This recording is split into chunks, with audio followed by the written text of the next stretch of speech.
Bonjour, bienvenue dans cette vidéo. J'espère que cette fois c'est la bonne, hein, parce que ça fait 10 fois que j'essaye et puis que je me plante et que ça va jamais. Euh, j'ai envie de faire une vidéo un peu spontanée, c'était pas du tout prévu, donc c'est pour ça que le décor est un peu bizarre et puis l'éclairage aussi. C'est que j'ai pas préparé mes petits papiers cette fois.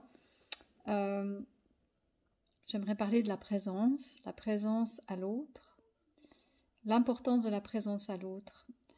Et pour être présent à l'autre, il faut déjà être présent à soi-même.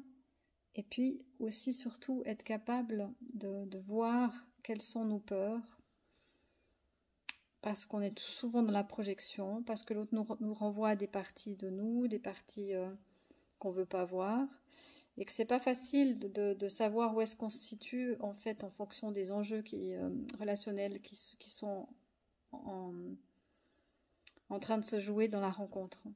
Et puis, pour illustrer ça, j'ai envie de parler d'une une expérience que j'ai faite en vacances. En fait, je suis partie dans le sud en vacances et puis il s'avère qu'en fait l'appartement que j'ai loué dans le sud de la France était juste à côté, enfin à 5-6 minutes d'un hôpital et dans cet hôpital j'avais un ami qui était hospitalisé en cancérologie et c'était pas du tout prévu. Et puis cet ami, ben, il a 37 ans, il avait un cancer des testicules qui a migré en cancer des os et il se retrouvait donc paralysé jusqu'ici à peu près, donc il ne pouvait plus que bouger les bras et la tête.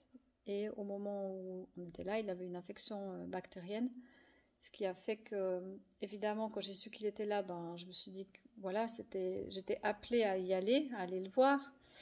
Et donc j'ai mis toute la combinaison de cosmonaute là qu'il faut mettre, la charlotte, les gants, la pèlerine, tout ce qu'il faut. L'infirmière m'a dit est-ce que vous voulez le toucher je dis bah, peut-être que j'aurais envie de lui prendre la main, donc ce serait bien si je pouvais avoir aussi des gants. Donc finalement j'ai encore mis des gants. Au départ, elle m'a dit que c'était pas nécessaire. Puis en fait, quand je suis arrivée dans la chambre, en plus il faisait 35 degrés, super, donc c'était des conditions idéales pour être habillée comme ça. Quand il m'a vu arriver, il a pleuré. Et puis pour moi, ben voilà, je l'avais plus vu depuis une année. Il était amaigri, très amaigri et très diminué. Et puis en plus, il souffrait. Et je me suis dit qu'en allant le voir, finalement, personnellement, moi, je devais faire face à mes plus grandes peurs. Parce que comme je suis seule à élever ma fille qui a un handicap, ma plus grande peur, elle s'est décuplée depuis que je vis ça. Donc le fait d'être une maman d'une enfant avec handicap, c'est que tout repose sur moi et que s'il arrive un truc, j'ai très peur de ce qui pourrait se passer. Voilà. Et puis le sujet en fait que j'aimerais aborder, c'est que pour être présent à l'autre, il faut être dans cette présence à soi, être capable de faire face à nos peurs, à ce que ça réveille chez nous dans la rencontre à l'autre. Et puis là, ben, ça réveillait ma peur de la mort, ma peur de la maladie, mon impuissance aussi, parce qu'à un moment donné, ben voilà, je lui prenais la main et puis ben j'ai compris que j'étais impuissante, que je pouvais rien faire. Je pouvais juste lui prendre la main, écouter ce qu'il avait à dire, et puis être un petit moment là avec lui, puis retourner le lendemain tant que j'étais dans cette ville, tout près de cet hôpital, et puis lui donner un peu d'énergie comme ça. Mais voilà, il y avait rien d'autre à faire.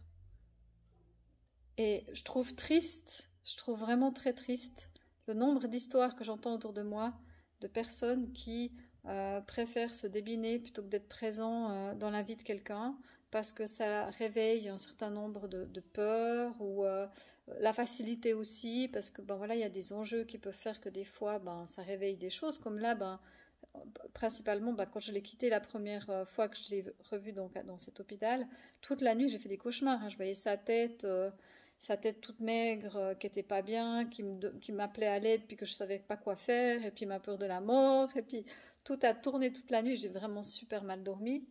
Le lendemain, je me suis dit, ah non, non, je vais pas y retourner, c'est trop difficile. Et puis après, ça s'est détendu, j'y suis allée, et la deuxième fois, ben, c'était plus pareil, c'était pour moi, dans le sens où j'avais apprivoisé cette peur, et puis le miroir que ça me renvoyait en fait. Et je trouve que c'est tellement important, pendant qu'on est vivant, d'être présent pour les autres qui sont vivants, surtout que si c'est des gens auxquels on tient, et puis qui vivent momentanément des choses qui sont difficiles. Il faut être présent. C'est important parce que le jour où on est vieux, et puis qu'on peut plus se déplacer, qu'on n'est pas bien, ou que la personne meurt, ou je sais pas, c'est trop tard pour dire des choses, pour être là ou pour partager. C'est trop tard. Donc voilà, c'était le petit message du jour. Et puis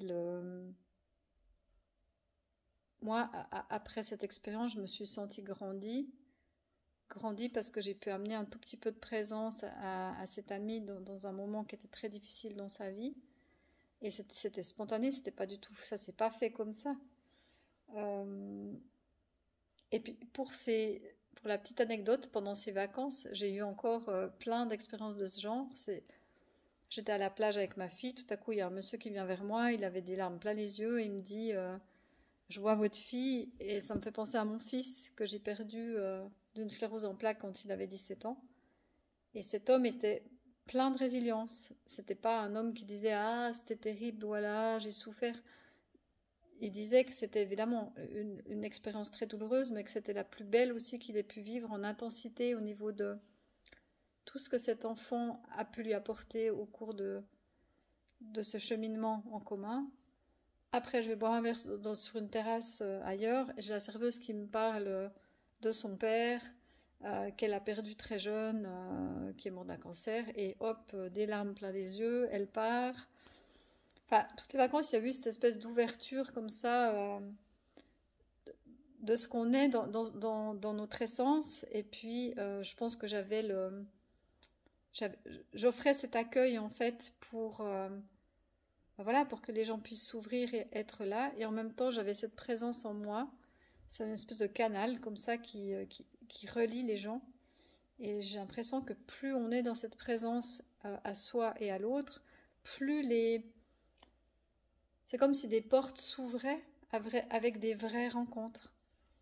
Et les vraies rencontres, elles sont possibles uniquement si on est face à quelqu'un qui a cette envie de partage et aussi d'être là, et qui est bien enraciné et prêt à faire face à ce qui lui fait peur, ou à faire face à ce qui est difficile, à ce que l'autre peut nous renvoyer. Voilà, c'est tout. Merci de m'avoir écouté.